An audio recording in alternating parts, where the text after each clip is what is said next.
stop asking questions. Where are you going? A holiday. You can move. Live. That's what you were waiting for that, weren't you?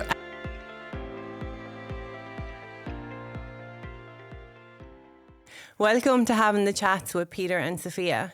In this episode, what myself and Peter are going to do is we're going to give a brief description of who we are and why this podcast means so much to us. We were supposed to have a guest on this week, Dr. Marie Keenan, but she had to reschedule due to family commitments. So we have jumped at the opportunity to give all our listeners and future listeners a brief idea of who we are, where we came from, and what brought us here today. So, Peter, anything to say? No, I'm just sitting here like, it's okay. We're in the studio. That's what you were waiting for that, weren't you? We're in the studio. It's pretty cool here, like. I love it. I feel special. You are special. Not that kind of special. I just feel like special. Okay. So yeah, who are you? I'm me. Tell me more about you. Right, I get going because I need to get Because you've got the sign behind you. Yeah. And we need to get another one I from sat in behind the me. wrong seat. Yeah. Right, I'll go back to the start. I'm a survivor of childhood sexual abuse. My father is serving 18 years in prison for sexually abusing me from a very young age up until the age of 16. My first memory of the abuse is when I was 3. But I know it's going on longer than that because I've been told by numerous people over the years that he was caught doing different things. Not only did my father sexually abuse me, he physically, mentally and emotionally abused me. He used to call me horrible names. He used to insult me in front of my friends. He was a nasty man, but I still absolutely loved and adored him. Like, no matter how much he hurt me, I could never hate him. I was angry at him. I was frustrated at him. There was times where I wished he'd die, but I still loved him so much. It was such a hard thing to navigate as a child, and I always tried to protect him. Like, anytime I felt like when the abuse was happening, if I thought someone was coming or he was going to get caught, I'd protect him. I'd make him aware. That abuse went on till I was 16. Like, my childhood, I was very, very anxious as a child. And around the age of 14, I reported my father to social workers. And then I retracted the statements because they brought me to this place called Rice House in Galway. And I remember sitting there on the bed. It was like a bunk bed, I think. I'm not really sure if it was a bunk bed or just a normal bed. And I was looking around me and I was scared shitless. I was petrified because I didn't want to be in this house with all these other strange girls. I missed my sisters. My sister Steph she was 4 years younger than me, and my sister Michaela was 13 years younger than me, so she was only a very small baby. So I retracted the statements and I moved back home. But I used to spend a lot of time on the streets. I'd sleep in sheds, derelict houses, just anything to avoid going home, because it wasn't a nice place to be, and I didn't have a great relationship with my mother either. When I was 16, my parents moved from Galway to Mayo, and I think it's because my parents were nervous that more people were finding out about my father, because like I was at the age where I was drinking, I was taking drugs. I started taking substances when I was 9. I had my first joint. I started drinking alcohol when I was 9. And I started working then at the age of 12, and any bit of wages I got, I was spending it on ecstasy, bottles of Buckfast, weed, anything I could get my hands on. And I used to make great tips as well, so that it was a good thing and a bad thing. And then I moved to Mayo at 16 and I met my daughter's dad. And that wasn't a very good relationship either. He was very abusive, very aggressive. But I know at the time I didn't understand, but looking back now, he had his own demons. He was dealing with addiction himself, even though he wouldn't have known that at the time. It's like no 21-year-old kind of understands that, especially not back when we were younger, 23, 24 years ago. Addiction back then was someone sitting in a park drinking bottles of wine, like winos, they called them back in the day. I moved to England with him when I was 16, and I got pregnant with Sarah when I was 17. And life was very, very hard. As I said, the relationship was very abusive, very aggressive. And I was constantly anxious. I was riddled in anxiety. But no matter what happened, I didn't want to go home. So, like, I suppose the abuse I suffered from Sarah's dad wasn't as bad to me as it possibly could have been to someone else because of the home I came from. As I said, my dad was physically abusive as well. And I could handle a lot of pain. Do you know, I really could. But having Sarah saved my life because life over there, drugs were very easy to get in England, and heroin was a big thing at the time. And I'd say if I didn't get pregnant with Sarah when I did, I definitely would have started on the heroin. Being a young mom was very hard because I was on my own, obviously. In England, I had Sarah's dad, but when you're that age having a baby, you need the support of a mother, don't you? Well, that's what I thought anyway. Yeah, as I say, Sarah saved my life. She was a blessing. And then when Sarah was about 7 months old, I moved back from England. I caught Sarah's dad cheating on me, so I ran. But he came back after me, and of course I took him back. I was very vulnerable. And I wanted Sarah to have a family. I didn't want to be another single mom at that age, and I just wanted Sarah to have a family. And things were great for a while. Don't get me wrong, they were good for a while until he started back drinking again. And then we broke up when Sarah was around 3. And life was okay for me for a while. You know, I was trying my best to be a good mom. I was working hard. I was working 7 nights a week some weeks, so I could do nice things with her, bring her on breaks away and stuff like that. And then when I reached the age of about, I'd say 25, I went AWOL again. I met up with a guy. We started going out, and drinking drugs were, wow, it was an everyday occurrence. And that's when the head shops were around as well. So that stuff was insane. That relationship didn't work out. I moved near my mom and dad. I still kept a relationship with my mom and dad throughout the years because my dad always promised me he would never do anything to my sisters, and I believed him. Then when I was about 28, another person came forward, a relative of mine. She was only about 14 or 15, and she came forward and said that my dad abused her. And of course he denied it. And that's when I said I can't let him destroy her life. So I went to my sister Steph, and that's when Steph admitted that dad abused her as well. Oh, and that really broke my heart because I thought with all the abuse I was getting that it didn't happen to her. But obviously there was that gap where I'd left home, and it was happening to her from a very young age as well, from her first memories, about 3 or 4 as well. And that's when I just said, I cannot let this man away with this anymore. So we all, myself and Steph, went to the guards. The guards actually came out to my house and had a conversation with us. And we reported it. We went in and done statements. The statements were feckin' horrendous. They went on for 2 solid weeks, 11, 12-hour days in doing these statements. And that's when it was kind of hit me. It's oh my God, all this stuff actually happened.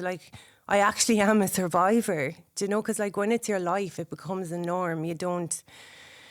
I knew it wasn't normal what he was doing to me, but I didn't see it as being as bad as what it was. Because it was... I'm not exaggerating this when I say it was an everyday occurrence. There wasn't a day when I wasn't in that man's company where he wasn't groping me or abusing me or calling me names, or it was just horrendous. And the statements were done. My addiction got really bad. I started taking Valium. I was even taking extra, what's the tablets I'm on for my thyroid? I can't even think of them now. Altroxin. I even started taking extra Altroxin, thinking I'd lose weight. My eating disorder got out of control. I was taking 10 laxatives a day. Anything I could put into my body that would alter my mind or my body, I was fueling myself with it. I could take 10 Valium in a day, and I wouldn't even have remembered taking half of them.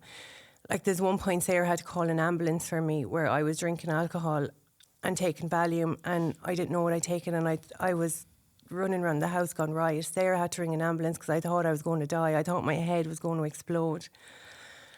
I started very bad on the cocaine then, because obviously when I was younger, cocaine wasn't really a thing because you wouldn't have been able to afford it. And so once that addiction started, it was very, very hard to stop. My sister Steph was struggling with her own addiction with alcohol.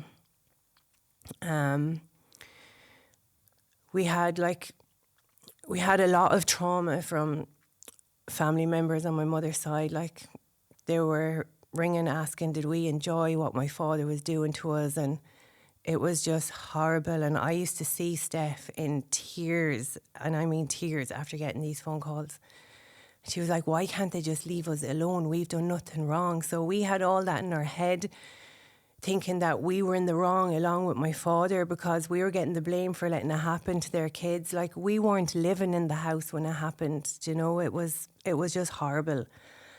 And then going on, the court cases came up, and I hadn't seen my dad in about 1.5 years.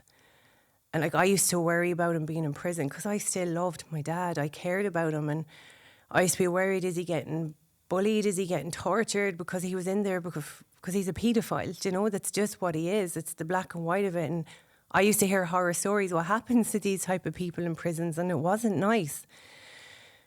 And when I seen him in court for the first time, it was like, oh my God, that's my dad. All I wanted to do was hug him, but I knew I couldn't, because I didn't want to, for one reason, I didn't want to be judged by anyone for thinking you can't do that because of what he done to you. And the other is, I didn't want to hug him because I was afraid I wouldn't let go, because, of course, it's a hug from my dad. So the courts went on for a while, and then he got sentenced for abusing my 2 sisters and another family friend and the other relative.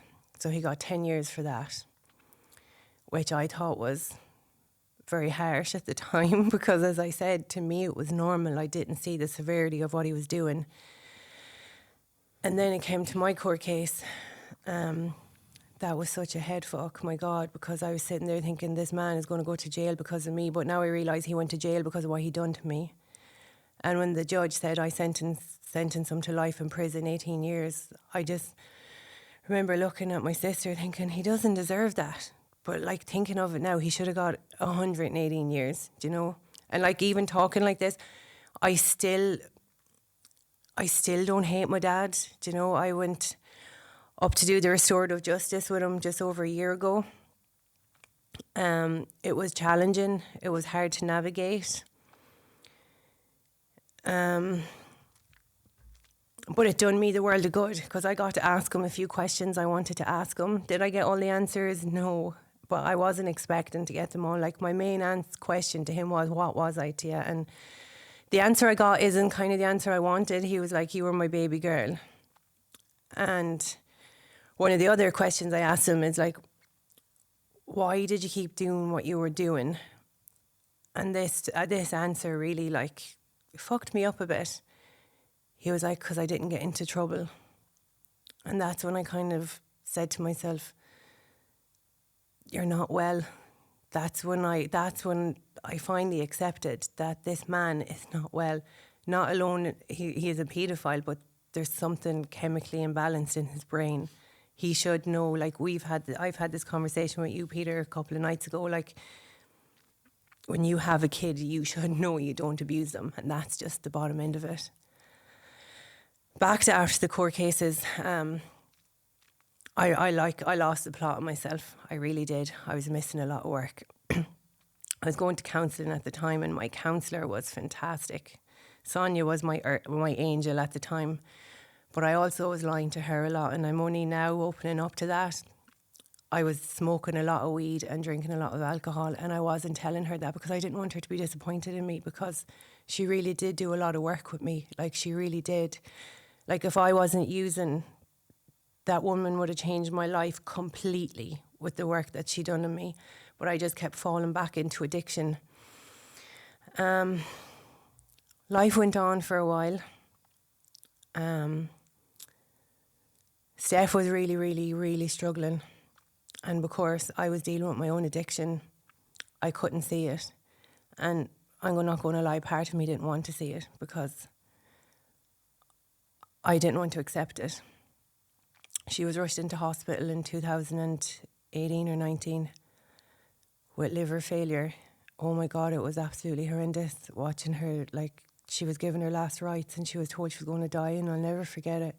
Myself and her husband, George, the priest was in, and she just looked at me and she was like, Sophia, I don't want to die. Please don't let me die. And I was like saying to Jared, what do I say? Because I can't lie to her. But every single day, all our family, my dad's sisters, my cousins, me, my sister Michaela, my daughter Sarah, we did not leave her bedside. She was months in hospital and we didn't leave her bedside. And that's how I know that love saved her. Love really saved that woman. Even Sarah's granny, she was up every day blessing her. Teresa's a really holy woman and she was up blessing her every day. Steph pulled through that, thank God. But she was never the same. I really do believe she had like wet brain, because she didn't look the same, she didn't act the same, she just wasn't the same. And she stayed off the drink for a while, but I was off in my own world,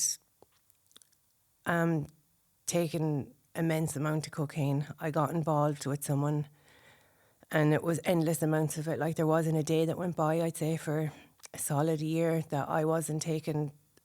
The only way I could describe it was like slugs. It was just immense, like nothing was hitting me. And in that time, Steph had gone back on the drink and she really lost the run of herself. She left Jared for a while. She got involved with a horrible person who treated her like shit. And the Steph I know, the Steph that I grew up with, would not have walked out on Jared and her kids if she wasn't really, really unwell. And that's one thing I do try and say to the kids. It wasn't Mommy's fault. Mommy wasn't well. And then I got a call. Jared rang me and said Steph was in hospital. And he said, Sophia, she's really, really sick. So I went up to see her. And she was really bad. And I remember Jared pushing her in the wheelchair. And then the next day, myself and Sarah went up to the hospital to see her, and COVID was kind of just finishing at the time. And you had to ring up, and the nurse said, oh, give us half an hour. We're just doing our handover. Come up then. And I said to Sarah, fuck it, we'll go home. Am I so sorry I made that decision? Because at 5 o'clock the next morning, we got the call to say, oh, sorry, that they'd put her into an induced coma, that she had a bleed in her brain. And I went up to the hospital and I was like begging the doctors, like, is there nothing you can do? And he was like, I don't think you understand what I'm trying to tell you. Your sister is dead, but we're just keeping her alive so the kids can say their goodbyes and stuff. And they kept her alive for 2 days, and like the staff in ICU were brilliant. Like, they let us all in.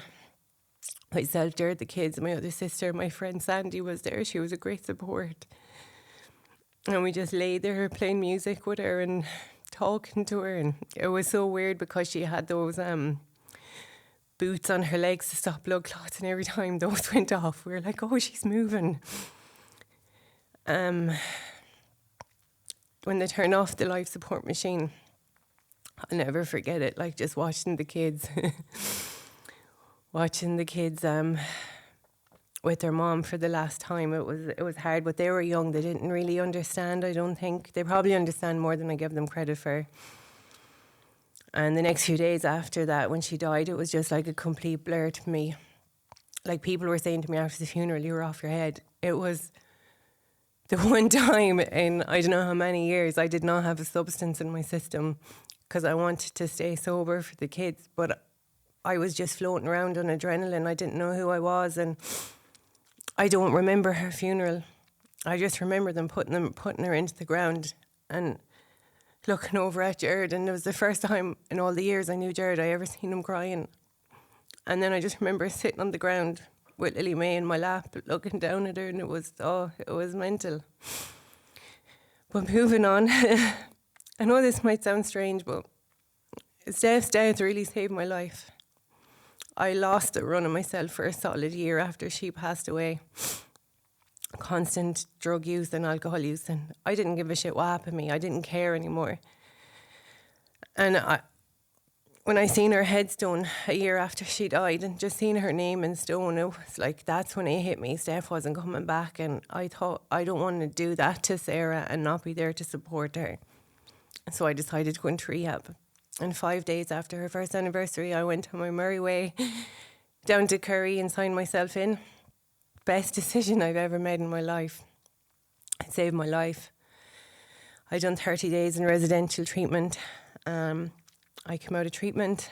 I done really well. I went to meetings for a while and they didn't work for me. So I just started working on myself, looking in deeper in myself. I trained as a personal trainer, got a job in a gym, done things I'd always dreamed of. But I took on too much. I was doing 2 jobs. I was working nights in the place I was working in, and I was working in the gym, and I was training. But what I was really doing was trying to avoid myself. Like, there's still times something will happen and I'd be like, oh, I must ring Steph and tell her about that. And I just didn't want to sit with it because I was really feeling my emotions. I was really feeling what grief was. And I was feeling guilty and shamed for what I'd put my daughter through over the years. That went on for a year. And then I met your glorious self. Changed my life completely. All Lucky for the you, good, though. All for the good. And you introduced me to a lot. You introduced me to meditation. You introduced me to cold dips. But like, our relationship it's absolutely beautiful. It's a love I never thought I'd experience in my life. Like, you're my best friend, you're my soulmate, but you've also helped me become my own best friend. You've given me a safe place. Like, the first few months we were together weren't easy on me at all because I was in such a safe place. I was able to feel all the pain. Like, I don't know how that you manage that, like, watching me go through that, even looking back, it actually gives me nausea. Like, I couldn't sleep. I kept telling myself I can't breathe. But it was bringing up all the physical pain from all the abuse that I'd suffered over the years.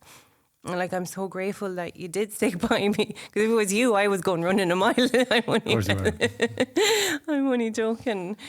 But like, life right now it's a life I've always dreamed of. It really is. Now, I know some days aren't the best. That's life. Exactly.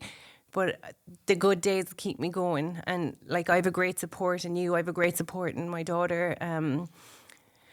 Life is really good, and like, I'm so grateful and I'm so blessed, and like, to be sitting here today, to be able to sit here and talk about what I've been through, it's mind-blowing.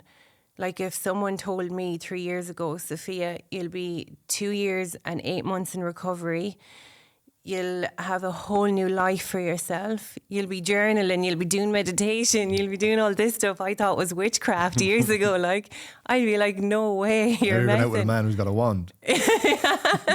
Hocus pocus. And I'm on my own podcast. Like, Peter, that is like, it's a dream, and I'm so grateful I get to live my dream with you. And you said yes. I said yes. And I'm grateful that my sister is my higher power and she's supporting and guiding me in everything I do. Like, I know she is. To get so many signs, the lights, the goosebumps, the lights flickering the day of her birthday. And I have that on video to prove it, because no one will believe me. You're not going mad. You know. So that's like, I wanted to share this part of my story, not the whole lot of it, like, but in a small version, because I want to show people that no matter what you've been through in life, no matter where you've come from, what you've done, change is possible. It's not easy, and I'm not going to sit here and say it is, but my God, it's worth it. It really is worth it, but you have to put the work in. You have to trust yourself. You have to believe in yourself, and you have to love yourself. I know some people, and I did for a long time, find it hard to say I love myself. I don't love myself, like, as in, I love myself because myself has got me to where I am today. I wouldn't change a bit of my past for anything, because it's made me who I am. I have the amazing people I have in my life because of the life I've lived. And that's just what I want to say. Just be nice to yourself and be nice to people around you, because nobody knows what anyone is going through. And why are you doing this podcast?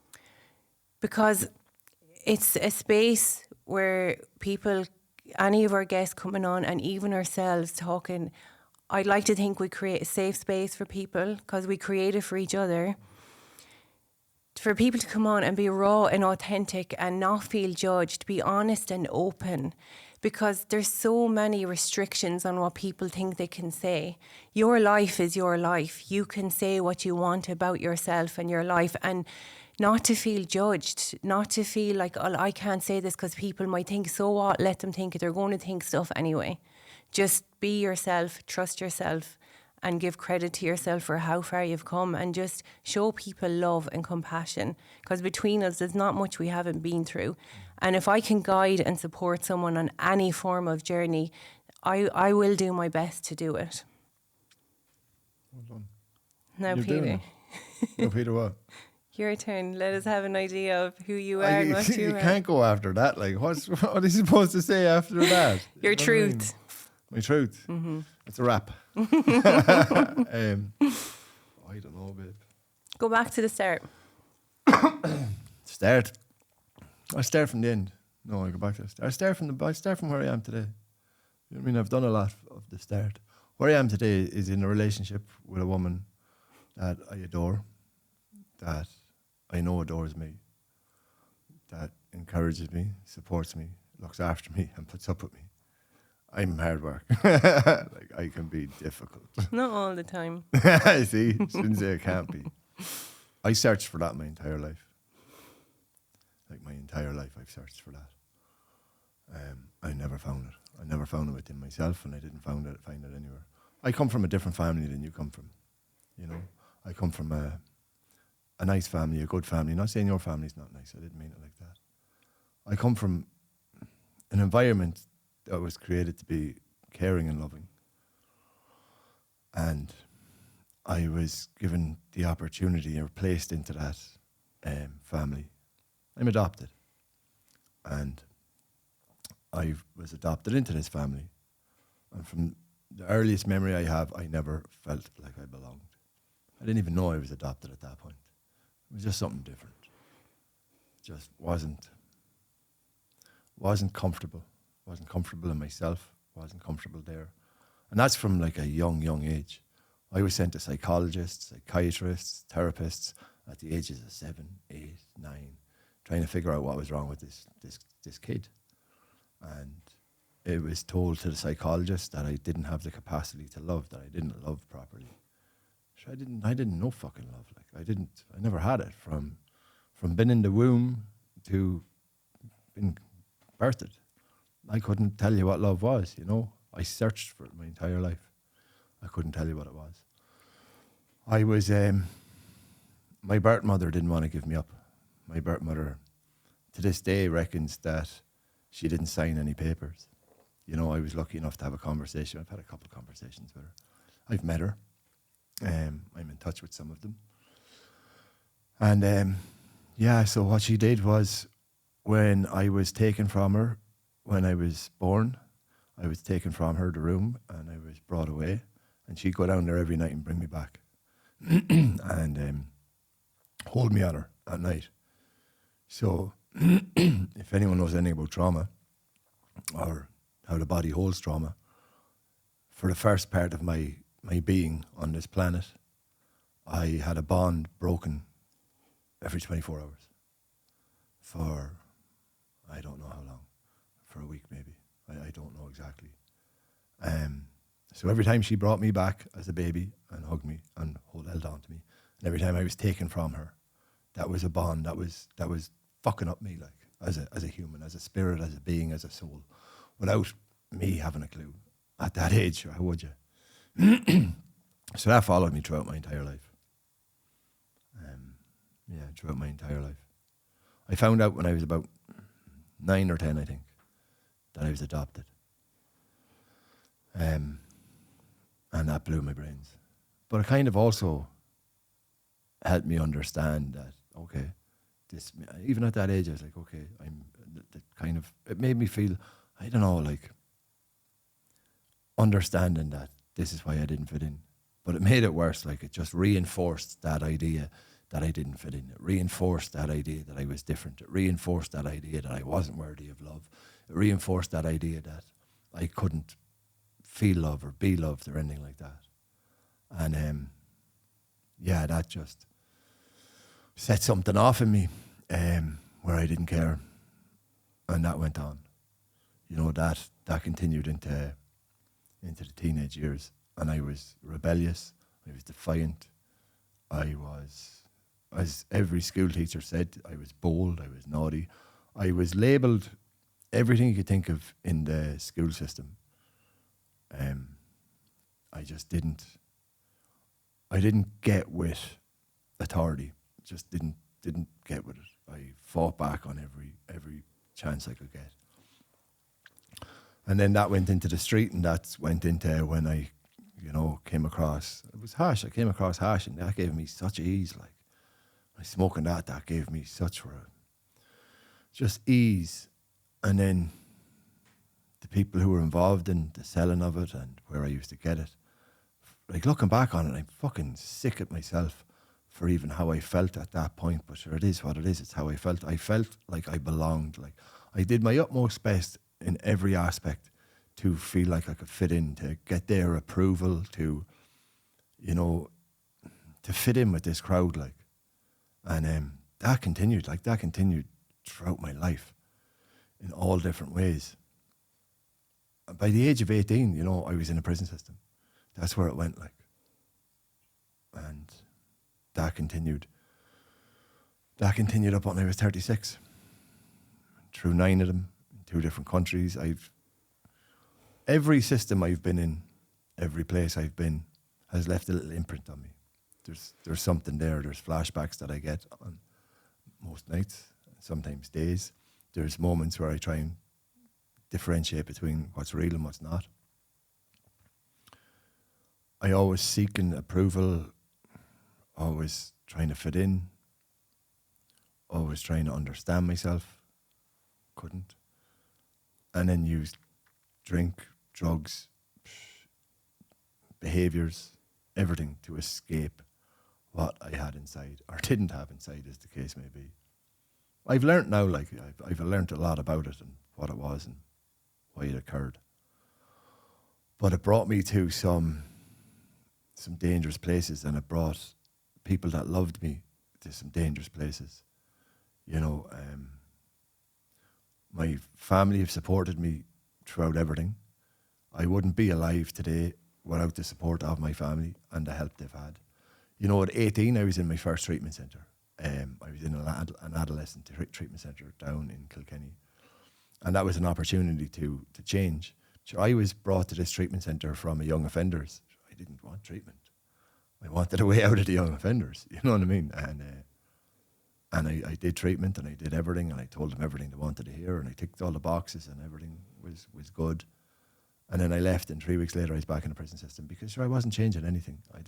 At that age, I didn't have a clue who I was, what I wanted. I was a kid in an adult's body up until about 36 years of age. I was a kid who had kids. I ended up getting married at 24. My marriage was drug-induced, alcohol-induced. It was mental. It was just a wild ride. And it was 13 years of absolute madness. And I brought my ex-wife on that ride, Lisa. And we had 2 children together, and I brought 2 children into the world. And I was mad. I was a child myself. I had no idea how to live in the world at all. I couldn't comprehend feelings. I couldn't understand what was going on within. And because I couldn't, I got so frustrated and angry. And the only way I could deal with that was drugs. Like, drink is a part of my life and my story, but it's been drugs. Like, everyone in my life has told me, like, you're not an alcoholic, you're just a drug addict. It's like, yeah, that's true to a point. But like, if I don't have drugs and I have drink, like, I'll do the same I did with the drink. I've looked back on things, and people who aren't alcoholics don't end up in prison after drinking. I mean, that's not normal. Every time I drank too much, I ended up in a prison system.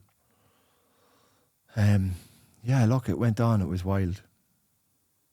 I've been involved in stuff, dangerous stuff I'm not proud of, stuff that still haunts me, stuff to the point that even on a YouTube short that we put up on the other day, I have a lad from my past commenting on it. Like, you know what I mean? Stuff that still haunts me, still follows me. Stuff that I can't change, can't get rid of the past. Right? But as I said to that comment, like, I can't change the past, but I can make the present and the future better. And that's what I do. And I do my best to do it. Like, do I get it right all the time? No, hell no. You know, it's a balance. Like, I could go into all the things, like, there's no point. Like, I led a chaotic life. It brought me to dangerous places. It brought me to doing dangerous things with dangerous people. It brought danger to many people's lives. It brought dangers to my kids' life. My kids have had to endure armed response units coming through front doors, had to endure searches of the house, had to endure me being on the run in different countries. You know, for the entire time of my children's life up until I went into treatment, when we came to visit family in Ireland, we had to go to the north of Ireland because I was still on the run in the south. Like, this shit was normal to my children. This is what they grew up with. Like, you know, they grew up with criminality throughout their life without them even realising it. That's what I brought people into the world to do.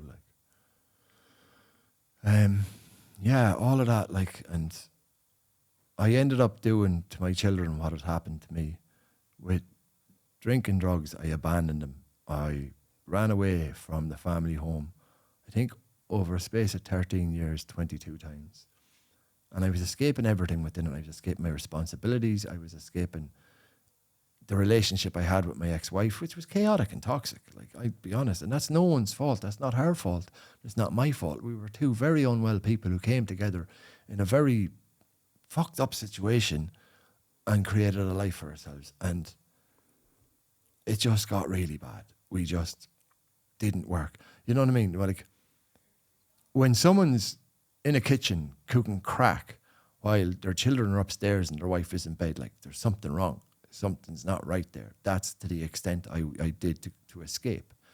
You know, I did my best to escape life on so many times. I could go into so many different stories and tell you all the madness that happened, but it's pointless, like, absolutely pointless.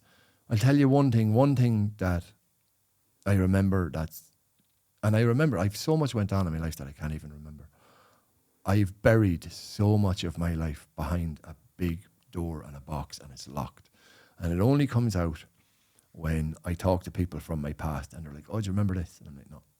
And then they'll talk a bit more about it. And I'm like, oh yeah, I remember that now. And it's like, I don't want to remember it. But I have to, because it's part of me. I can remember the feeling. The feeling was I wasn't worthy. I was unlovable. I searched for love in everything. I wasn't capable. I wasn't able. That's the feelings throughout life, that I didn't belong, that I shouldn't be here. That followed me. Like, at the age of 14, I drank like a shitload of domestic bleach to try and take my own life.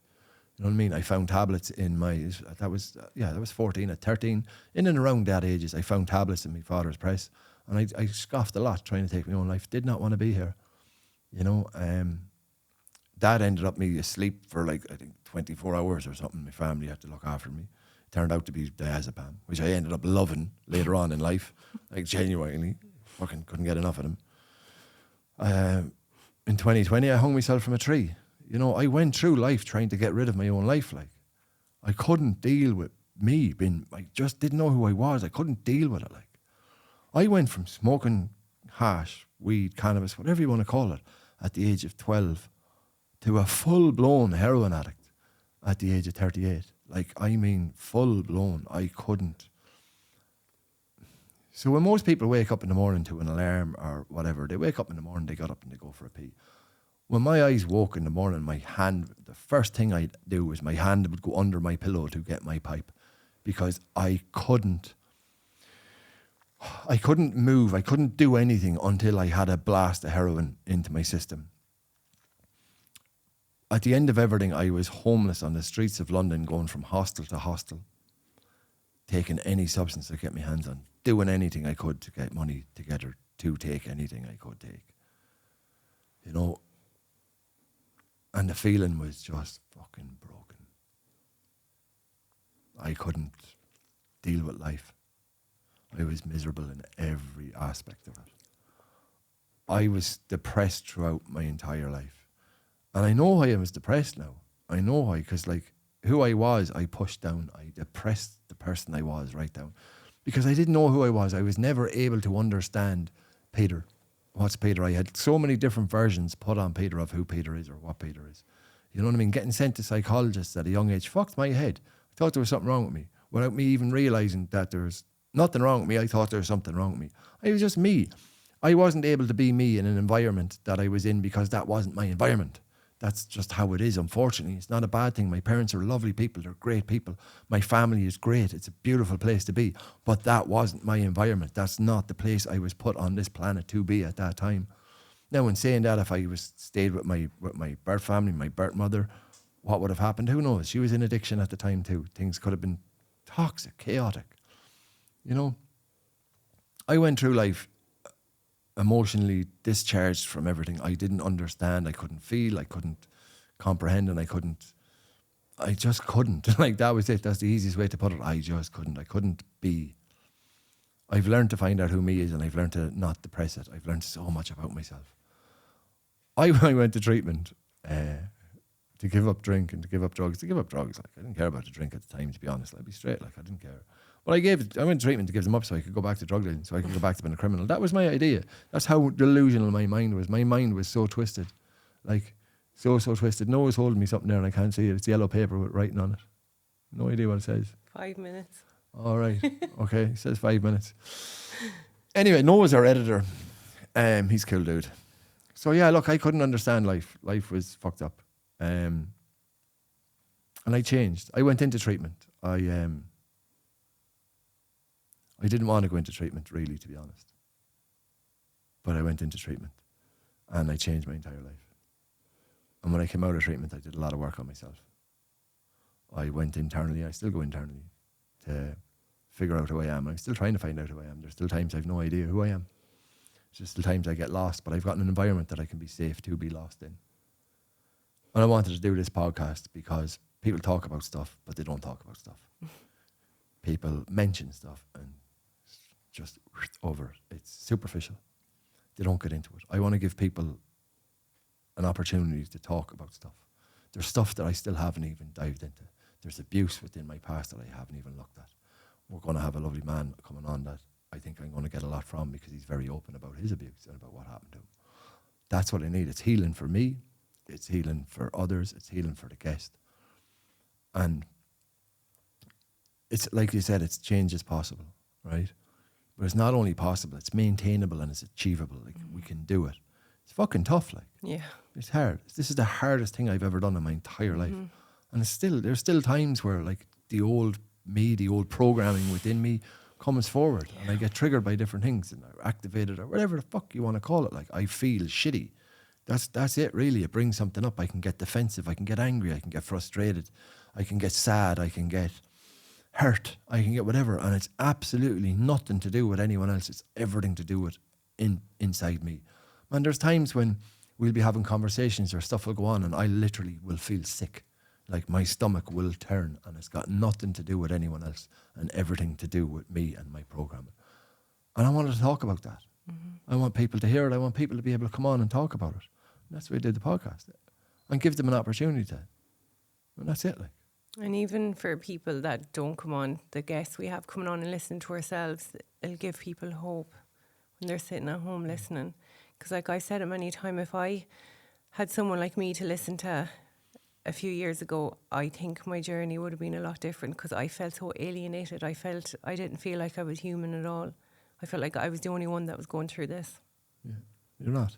No. Unfortunately, no, I'm not. There's a whole lot more out there. A whole lot more. And there's a whole lot more going through everything that we talk about. You know what I mean? But it's not picked apart. You know what I mean? It's mentioned. Yeah. It's not the feelings behind it. How it leaves a person feeling isn't talked about. No. Like, all the criminality and the change within criminality and all the prison systems, all that's talked about. But it's not really talked about, like, how it leaves you, the trauma it leaves you. You know what I And mean? what got you there in the first place? Well, it's all the shit that went on. Yeah. Like. You know what I mean? As I says, every system I've been in has an imprint on me. Like, I mean, I've memories of all sorts. The madness that goes on. Christmas in a system is the hardest place I've ever been in my entire life. You think of 400 men cooped up, coming up to Christmas, missing their families, missing everything. The tension is, all that's there. So all these things are still to be talked about, yet to come out. Like, you know, and we'll have guests that come on and talk about that, and I can talk about that with them. We've guests that coming on that can talk about their experiences with you. And that's what this is about, to actually talk about it, to let this shit out in the open. You know what I mean? We did a video at the Rape Crisis Centre, Mayo Rape Crisis Centre, right? I'd be straight. I thought that was going to be helpful. People fucking shied away from it. We can't mention the word rape in this country because they don't want to understand or talk about it. Well, fucking guess what? It happens. Guess what? There's people who are left after it. I seen statistics yesterday. 1 in 4 in Dublin had them up. The latest records they have is that 1 in 3 people in Ireland have suffered some form of sexual abuse. Yeah. That is wild. That's mental. There's 3-4 people in this room, do you know, and 2 of us have abuse. Yeah. You know what I mean? Like, there's men out there who are committing suicide on a weekly basis because of abuse that's happened to them in adolescence, in childhood, and they can't tell anyone or won't tell anyone because we don't have it. The rape crisis centres are there for men too, right? But it's not spoken about because no one will fucking share the message. Why? I see people online sharing messages of celebrities who've had a fucking baby.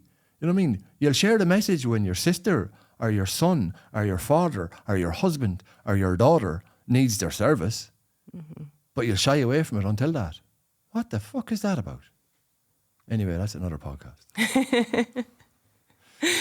I'll let you close this one up, Peter. What am I going to say? Like, sorry for getting angry. No, these are topics that are close to my heart. Yeah. You know what I mean? Thank you for listening. And like, as icky as I say, I hate doing this, but like, subscribe, share, do all of that mad shit that has to be done for this to get to the ears that could benefit from hearing it. Yeah. As I always say, we all know someone who needs someone. Yeah. Between adoption, addiction, trauma, sexual abuse, and all the rest of it. Grief. Every family in this country has fucking some effect. Yeah. So, you know what I mean? Like, if it's hit home for anything, or if anything's hit home, tell a friend, share it. You don't know who's suffering in silence. That's it. Well said, Peter. Cheers.